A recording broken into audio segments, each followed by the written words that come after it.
एक नारी है, न विवाही है न कुंवारी है, करती है पति का श्रृंगार, बताओ वह कौन सी नारी है।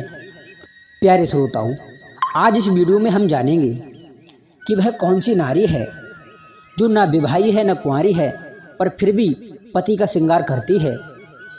तो दर्शकों, ये कहानी बड़ी ही रोचक होने वाली है, तो आपसे निवेदन करना चाहूँगा कि कहानी के लिए शुरू से लेकर अंत तक अवश्य देखें।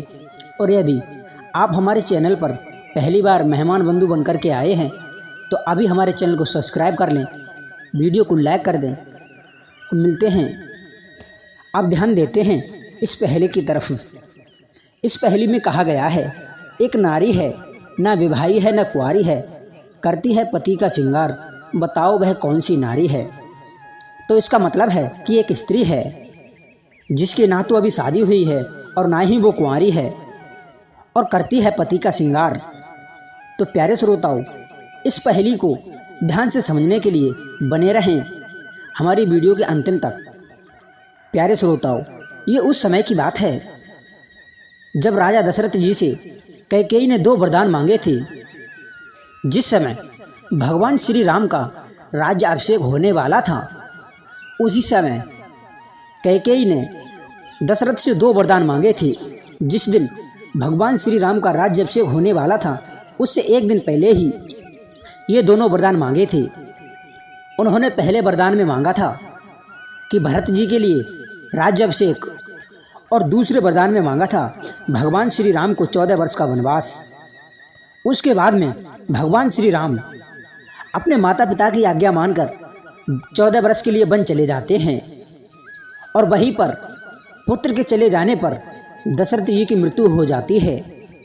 क्योंकि प्यारे श्रोताओं, जब भगवान श्री राम 14 वर्ष के लिए वन चले जाते हैं तो जो उनका राज्य अभिषेक होने वाला था, उस गद्दी पे बैठने वाला कोई नहीं था। महाराज की भी मृत्यु हो चुकी थी। जब राजगद्दी पर बैठने वाला कोई नहीं रहता है तो वो गद्दी खाली की खाली रह गई। उसके बाद में श्रोताओं, जब भरत जी अपनी ननिहाल से आते हैं तो वो देखते हैं कि भगवान श्री राम को तो 14 वर्ष का वनवास हो चुका है। तो फिर वह रोते बिलखते भगवान श्री राम के पास में जाते हैं मिलने के लिए। जब भरत जी वन में जाते हैं और भगवान श्री राम से मिलते हैं तो मिलने के बाद में जब वह घर के लिए वापस आ रहे होते हैं तो भगवान श्री राम के चरण पादुका लेकर वापस आते हैं। जब चरण पादुका वापस लेकर के आते हैं तो वही चरण पादुका उस राजगद्दी पर रख देते हैं और राज्य को चलाने लगते हैं। तो प्यारे श्रोताओं, ध्यान से समझना, इस पहेली का जवाब इस राजगद्दी पर जाता है। वो कैसे, आइए विस्तार से समझते हैं।